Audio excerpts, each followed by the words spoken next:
están amigos? Bienvenidos a esta nueva edición de Agrifuturo, la agricultura de hoy para el mundo del mañana.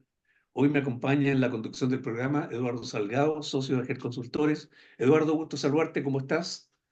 Bien, gracias. ¿Y tú? ¿Cómo estás?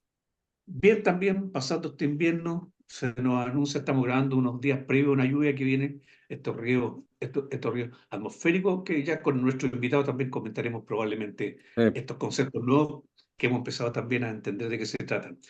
Oye, nos acompaña hoy día una persona que está en un tema que yo lo conocí en una presentación acá en Quillota, en el Open Hotel, José Luis Arumi, de la Universidad de Concepción. José Luis, gracias por tomarte este tiempo para conversar con nosotros y nuestros seguidores. Gusto saludarte, ¿cómo estás? Hola Eugenio, hola Eduardo, muchas gracias por la invitación. Aquí estamos bien, esperando ver qué pasa con la lluvia de esta semana. Claro. Oye, José Luis, ¿por qué no nos cuentas un poquito en qué estás hoy día profesionalmente? Bueno, bueno, yo soy profesor del Departamento de Recursos Hídricos de la Universidad de Concepción. De profesión soy ingeniero civil. Tengo un doctorado en Ingeniería de Sistemas Biológicos. He trabajado 30 y tantos años ya en la Facultad de Ingeniería Agrícola y también dentro de las cosas que hago en la Universidad de Concepción, soy investigador principal del Centro FONDAP-CRIAM, que es un centro de investigación en recursos hídricos para la agricultura y minería.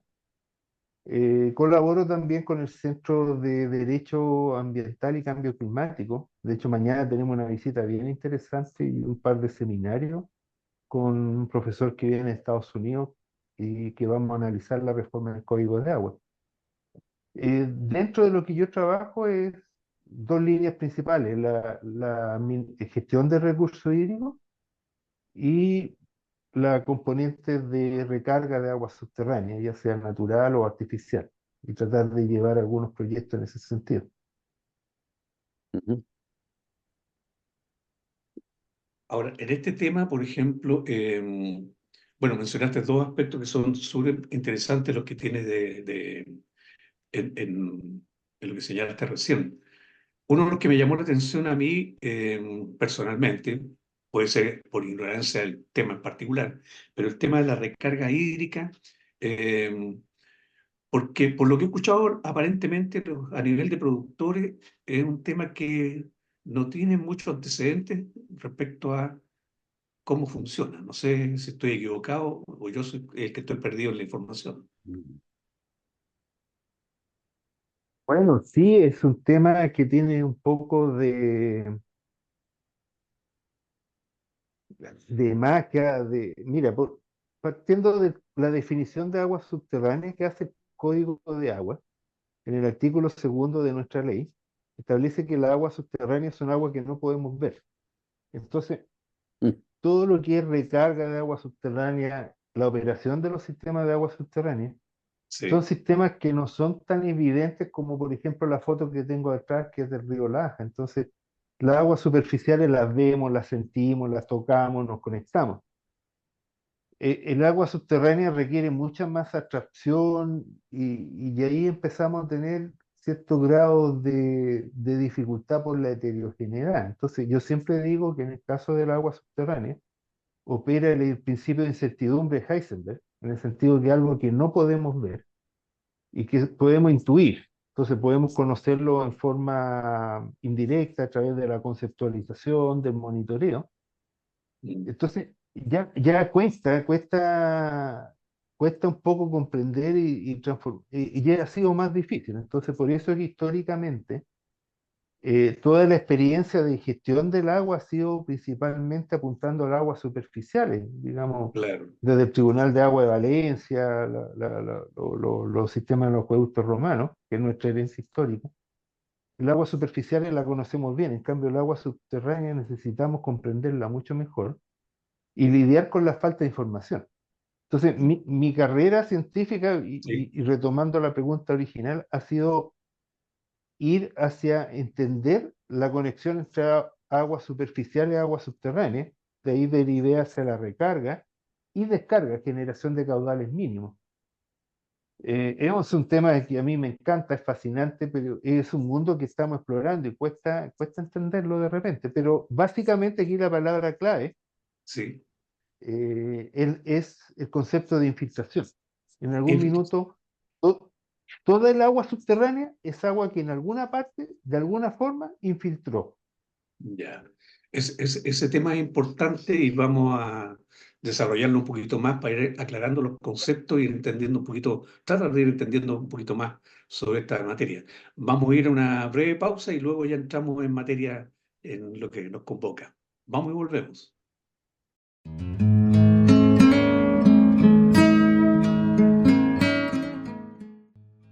Chile es un país cuyos mercados consumidores más importantes son lejanos. Mi tarea es realizar estudios y proyectos en manejo de post cosecha para preservar de mejor manera la calidad y condición de nuestras frutas y hortalizas producidas en el país y con ello alcanzar con un buen producto dichos mercados. Bien, amigos, estamos con José Luis Arumi en este complejo sistema de entender bien el agua y cómo mejor usarla. Pero Eduardo, ¿tú querías eh, comentar algunos aspectos respecto a este tema? Bueno, sí, en realidad, mira, de lo que hemos comentado, me interesó mucho la mención que hace José Luis sobre esta gestión combinada del agua superficial y subterránea, pero con la perspectiva de los agricultores. Es decir, cómo lo toman, se adaptan a un sistema más sofisticado que el que hay tradicional. Y No sé si has tenido esas podemos partir de preguntas. nuevo, podemos partir de nuevo la grabación, que me salió una cuestión acá y me distraje. Ah, No te capté bien la pregunta.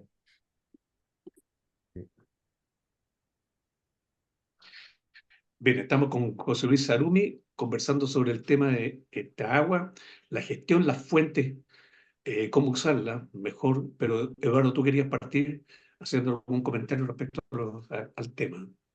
sí, bueno, una pregunta en realidad respecto de la experiencia que tiene José Luis. Cuando menciona esta administración o esta gestión, digamos, combinada del agua superficial con el agua subterránea, a mí me interesa mucho la experiencia que tiene José Luis en el sentido de cómo lo toman y cómo se suben a ese sistema los agricultores, digamos. Eh, Porque claro, uno puede que en su esquema lo tenga súper claro, pero de ahí a que los agricultores lo asuman y lo hagan propio, hay a veces una distancia. Bueno, Eduardo, a mi juicio, y eso es un juicio personal, la principal brecha que tenemos para la gestión del agua superficial y subterránea o la gestión integrada de cuenca en ese sentido es justamente la brecha cultural. Nosotros, la modificación del Código de Agua del 2006, y eso se consagró en mayor medida ahora en el último Código de Agua, se habla de una gestión integrada de cuenca y de hecho incluso hay mucha presión para que las juntas de vigilancia tengan jurisdicción sobre el agua subterránea y eso funciona muy bien en la teoría. En la práctica no conozco ningún caso de una cuenca en Chile que esté llegando a un nivel, quizás podría la que está más avanzada, la cuenca del Huasco, dentro de lo que yo conozco. Mm. Eh, entonces ahí hay una brecha importante porque, como decíamos antes, los agricultores tienen una vinculación con su canal. Yo si soy un regante de un canal, tengo una vinculación que la puedo seguir hasta el río, ¿no es cierto? De donde está la bocatoma del canal. En el caso de agua subterránea eso no existe y la conformación de comunidades de agua subterránea ha ido avanzando.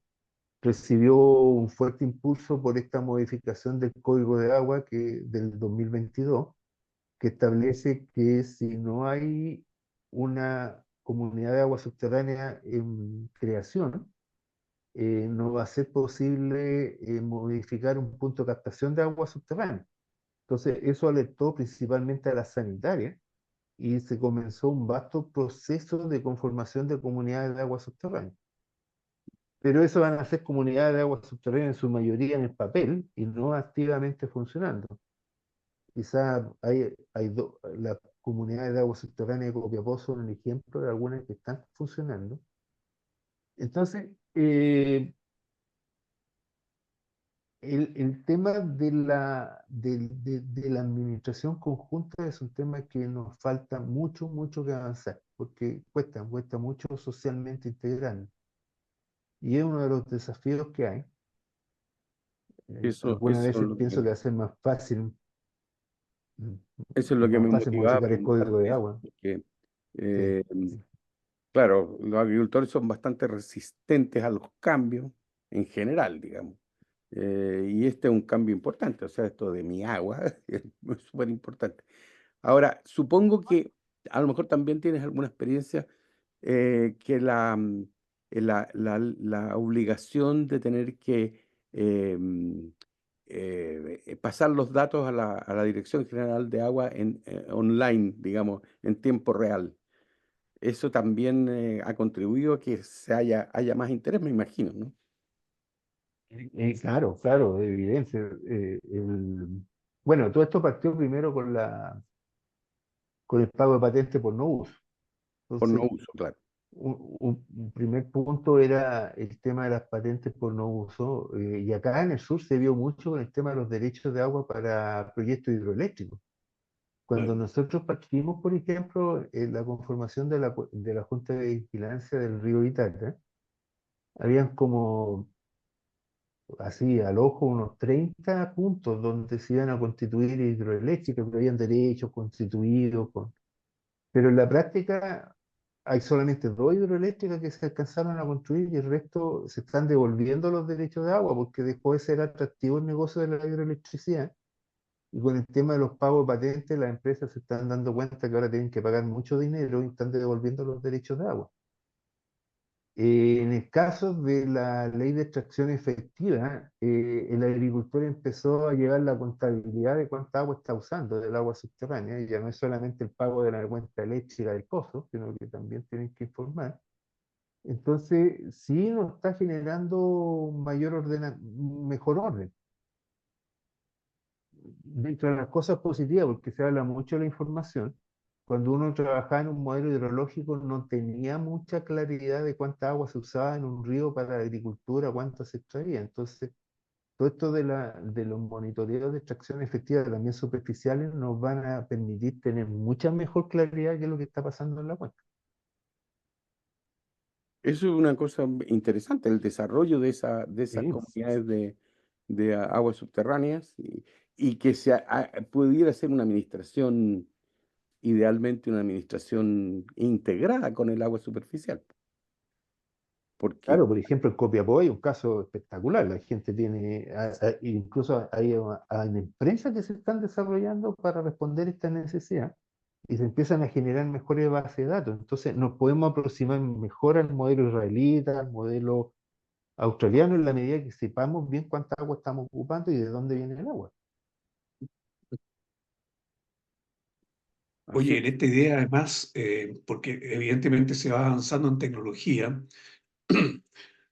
tenemos una sequía bastante grande que a lo mejor mirada desde la perspectiva del tiempo, esta sequía tan grande tampoco terminó liquidando la agricultura, por ejemplo, o liquidando algunos de los sectores usuarios del agua. ¿No es cierto?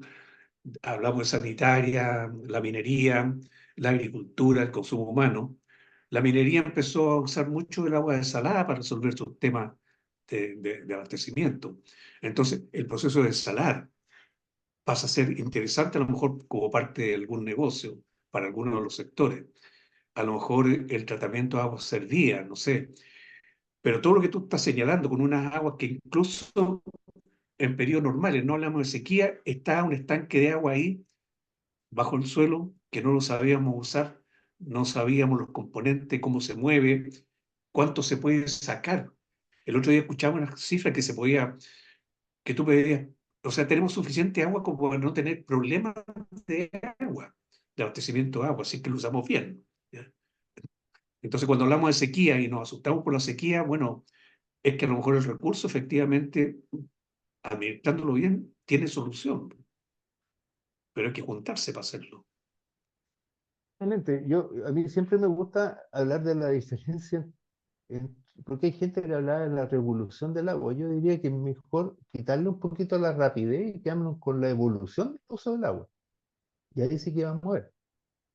Nosotros tuvimos esta mega sequía que coincide con un desarrollo tecnológico. Entonces, uno leyendo antecedentes históricos sobre otras sequías que hemos tenido en 1930 o en 1800, fueron catástrofes sociales, catástrofes económicas. Entonces, ¿dónde está la diferencia? Es que ahora teníamos tecnología que nos permite usar agua subterránea. Y en el caso de la minería es notable. O sea, hace 15 años atrás decíamos que los proyectos mineros en Chile estaban parados porque no tenían agua. Pero resulta que ahora están usando desalación porque la tecnología nos permite hacer eso. Lo que se suma con la energía renovable, energía solar, por ejemplo, que nos permite bombear. Porque el otro tema era bombear agua hacia las minas, hacia las minerías. Claro, Entonces, nos vamos encontrando con que hay soluciones tecnológicas. Ahora está el tratamiento de agua, que podemos agarrar cualquier agua, pasarla por un sistema de osmosis inversa, nanofiltración, y incluso hasta llegar a potabilizarla. Entonces, ahí uno se pregunta, bueno, en los 80, cuando yo estudiaba ingeniería, hubo el saneamiento del Gran Valparaíso, en que ahí son como 3.000 litros, entre 2.000 y 3.000 litros por segundo de agua servida que van a dar al mar ahí cerca de Playa Ancha. Y eso en algún minuto se habló de poder tratarla y usarla para riego, pero era como impensable en los 80, pero hoy en día a lo claro, mejor, ahora habría que ver la rentabilidad de eso, dónde voy a regar, qué es lo que voy a regar, qué es lo que la gente va a regar, como decía muy bien Eduardo antes, a lo mejor ciertos cultivos sí, otros cultivos no, no voy a regar lechugas con agua servida tratada, pero a lo mejor flores o otros productos. Ahora, está el tema de la conducción, en La Serena también, que se secaron los envases y tenemos una ciudad que está descargando agua servida al mar. Y es una brecha que se nos viene. Entonces, la ecuación no es lineal, sino que son múltiples factores. Y volviendo al tema de la recarga artificial de agua subterránea, es una tecnología más, que es complementaria. No es la... Hace tiempo, el año antepasado, se hablaban de que los embalses eran obsoletos y que se podían reemplazar por soluciones verdes, por infraestructura verde, lo cual yo decía es como comparar una línea de metro con una flota de taxis, son cosas distintas, son alternativas complementarias que todo suman, pero nada reemplaza a otro. claro. El, em, el- Estaba pensando en el sistema que hay, a propósito de esto de nuevos proyectos eh, en este momento entiendo que hay algunos proyectos que se están desarrollando o algunos y otros ya con estudios avanzados para desalación, para masificar un poco más la desalación. Pero está todo este problema de la famosa permisología em, y las 42 instituciones que tienen que ver con el agua en Chile, po. ¿En qué medida tú crees que eso frena o dificulta la generación de nuevos recursos? Bueno, José Luis ha estado metido en la gestión, po, y esa parte de cambiarle el switch y el pensamiento a las personas debe ser uno de los motores fundamentales que hay que arreglar para poder ordenar todas las ideas que están detrás de esto. Pero vamos a ir a una pausa, José Luis, y a ver si después entonces partimos en el siguiente bloque comentando ese aspecto. ¿Ya? Vamos y volvemos.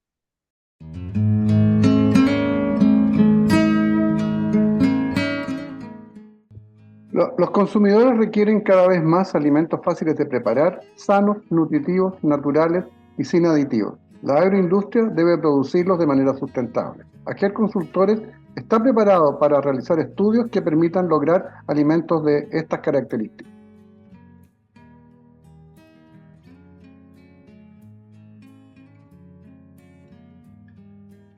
Bien, amigos, estamos llegando al último bloque. José Luis, bueno, esta parte que conversamos al final de cómo lo ves. No, hay cosas que son mito y leyenda, hay otras cosas que son complejos. Mira, yo puedo dar dos ejemplos, no sé si aquí no sé si voy a ser muy popular aquí con los ejemplos que voy a dar, pero yo encontré insólito que hubiera una acción colectiva en Papú, no, cerca de Maitencillo, Anda en, en, en- ay, ¿cómo se llama? La comuna de Puchuncaví, por Puchuncaví. la planta desaladora, que hay gente que Ah, están alegando por las plantas desaladoras. Oye, yo, bueno, me crié en la quinta región, soy nacido y criado en la quinta región, en ese litoral lo conozco bien. Hay un desarrollo tremendo, basado en el turismo, en gente que va a vivir y necesitan agua. Entonces, la misma gente que va a vivir de la venta de pescado a los turistas se opone a que se desarrolle el negocio. Entonces, y vienen estos temas de que la desalación va a afectar. sí, En la Facultad de Ciencias Ambientales hay un chiquillo que se va a graduar ahora que ellos han demostrado que el área afectada por la devolución de sal concentrada del rechazo del agua desalada, el rechazo afecta a unos 2.000, 3.000 metros de superficie en la plataforma costera. Entonces, esos impactos ambientales se pueden manejar. En general, los impactos ambientales los podemos controlar. Tenemos que usar ingeniería del siglo XXI, ¿sí? Y ahí quiero llegar al otro ejemplo, que son los embalses. Aquí tenemos la discusión del embalse Punilla y del Zapallar.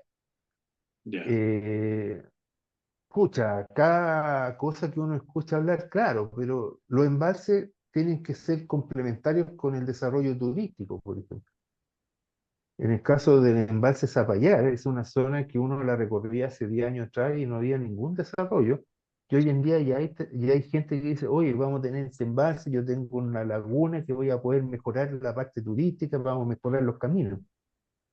Entonces, claro, cuando uno hace un proyecto que no favorece más que a un sector, por ejemplo, riego, va a haber otros sectores que no les va a gustar, pero si el proyecto empieza a mejorar el aspecto turístico, el aspecto de la conectividad y otros beneficios, en el caso de Punilla, por ejemplo, que San Fabián tenga riego. Se había pensado en un proyecto de un gran embalse, pero la comuna donde se efectuaba no estaba fuera de los beneficios del riego, eso lo cual es absurdo. Claro. Entonces, si empezamos a pensar un poquito los proyectos mejor, dar más beneficios, lo mismo que pasa con la desalación, yo creo que eso es pensar en la actualidad en forma integral. El tema entonces de la permisiología es una complicación. Yo trabajo bastante en estudios de impacto ambiental y ahora acabo de terminar un estudio en Casablanca y realmente es complicado y empiezan a aparecer cosas como la razón de absorción de sodio. Yo le pregunto a todos los agrónomos cuál es el problema del sodio porcentual. Y todos me quedan mirando, no, no pasa nada. Pero resulta que en la norma de agua de riego no está un parámetro que se llama sodio porcentual y que en muchas partes es superado por el agua de riego y no pasa nada.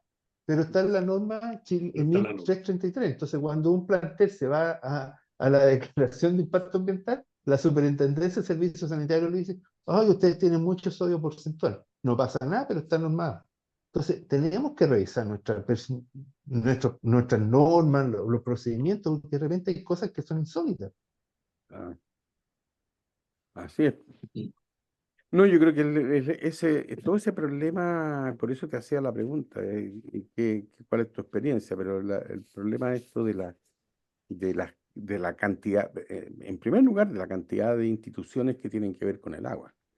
Si hagamos la cuenta, hay como 40 o 42 instituciones que tienen algo que ver con el agua.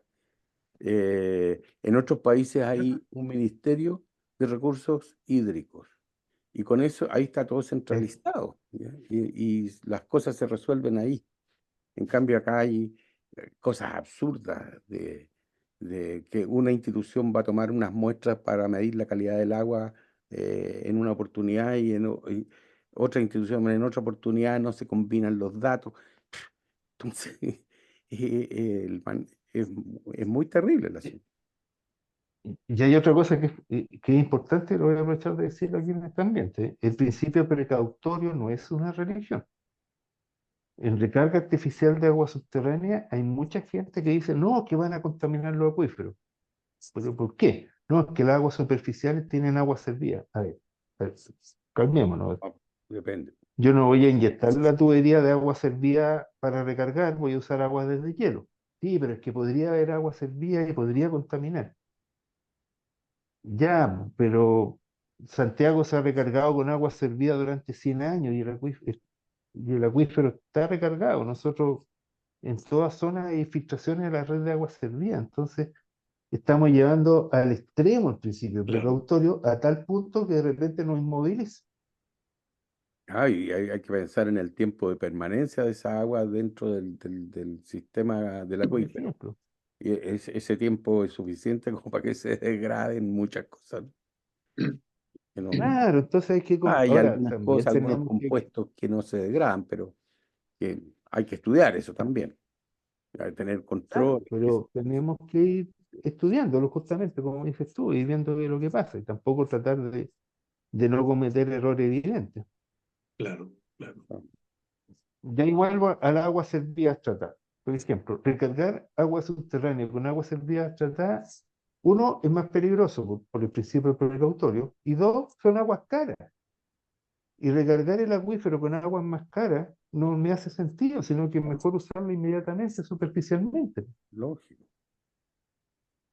claro, lógico. No tiene ningún sentido eso de recargar con aguas tratadas a un costo alto, no tiene ningún sentido, claro. Hay algunas Oye, cosas, estuvimos trabajando en algunas cosas con la gente, un grupo de gente de Canadá, y estaba muy preocupado por las recargas con sustancias como antibióticos, como hormonas, pero esos son aguas ya de la ciudad, son aguas urbanas. La recarga de los acuíferos normalmente debiera ser con aguas al pie de la cordillera, o sea que son aguas súper limpias. Y idealmente en la época de deshielo, que es cuando tenemos abundancia de agua, Claro, hay excedentes de agua y agua de muy buena calidad. de muy buena calidad. Claro, pero la organización parece ser muy compleja. Fíjate que aquí este año, bueno, ¿para qué decir el sur? Pero hablemos de las regiones. Aquí por lo menos llovió mucho, muy concentrado, pero volúmenes todavía soportables. No ha sido como el sur, que fue realmente espectacular como llovió y los desastres que hubo. Pero ahora, yo recuerdo en los últimos años, el río Concagua que no lleva agua, ahí en Concón, en el puente de a la desembocadura, casi no sé, con carteles que no tenemos agua, que está... Y efectivamente no pasaba nada de agua. Y después llovió cualquier cantidad, pasa el agua de largo, y todavía sigue pasando agua, cuando todavía no estamos en periodo de riego intenso en la agricultura. Entonces yo, a título de broma, decía, bueno, antes salíamos, no salíamos, pero nosotros decíamos, vamos a salir a rezar para que llueva. ¿Ya? Pero decía, a mí me daría vergüenza salir a rezar para que llueva, porque capaz que se me asome Dios y me diga, mira todo el agua que te mandé y qué hiciste con el agua. ¿Ya? ¿Ya? La dejaste pasar, pues entonces, ¿para qué venía a pedir más agua? claro. ¿Ya? Eh, Así. la gestión, tú estás en ese tema, ¿ves que se mejora lo que se está legislando, lo que se está armando?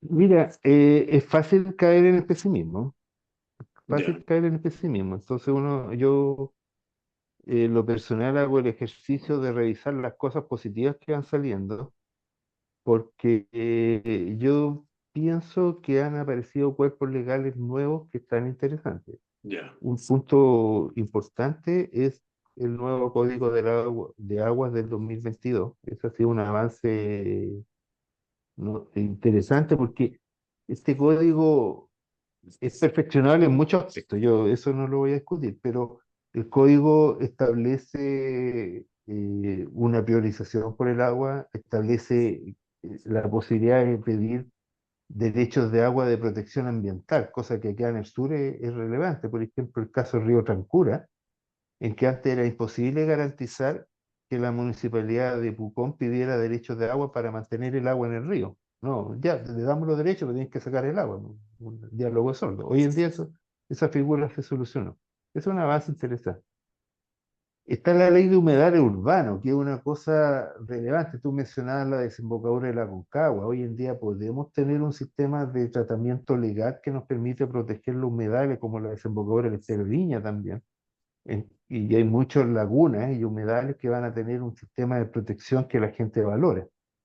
La ley de aguas grises y la ley marco de cambio climático. Entonces, hay cuerpos legales que han ido avanzando, donde si el otro día teníamos una conversación en la mesa Agua y Ambiente, todavía, y algo Eduardo lo dijo, todavía hay mucha fragmentación en cuanto a los distintos servicios. Por ejemplo, está el plan de adaptación al cambio climático de agua de la DGA, está el plan del Ministerio de Medio Ambiente, la Dirección de Obra Hidráulica. Entonces, ¿para qué decir? Está la Comisión Nacional de Riego. Hay mucha fragmentación sectorial.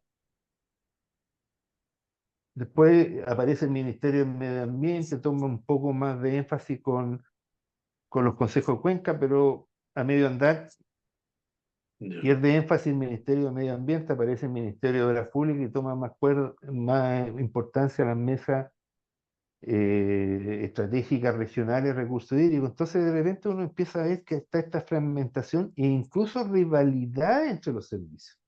Claro, Ya. claro. Bueno, Y quizás créanme que ese, ahí uno dice, sí. Bueno, yo considero que evidentemente siempre hay que buscar los puntos positivos por los donde se pueda avanzar, porque eh, todo en la vida está lleno de complejidades que uno si se queda con la complejidad no lo va a lograr mm, solucionar. Bueno, esperemos que podamos tener buenas noticias a partir de gente como tú que está metido en estas cosas, estudiando cómo desarrollar mejor el uso, la gestión y las distintas fuentes. José Luis, lamentablemente se nos va el tiempo. Ha sido muy grato conversar contigo durante prácticamente una hora de conversación aquí. Eh, Así que te agradecemos el tiempo que te tomaste para conversar con nosotros, con nuestros seguidores. no, muchas gracias por la invitación. Como les digo, tengo un gran conexión con la quinta región, con el área de la Concagua. Así que gracias por la invitación. Encantado, pues, Más adelante de quizás repente, volvamos a conectar a lo mejor a un tema en particular. Con gusto. Con gusto, Ya. ahí claro, coordinamos. claro. Bueno, gracias Eduardo también por tu compañía y a nuestros seguidores los invitamos a seguirnos en AgriFuturo. Gracias.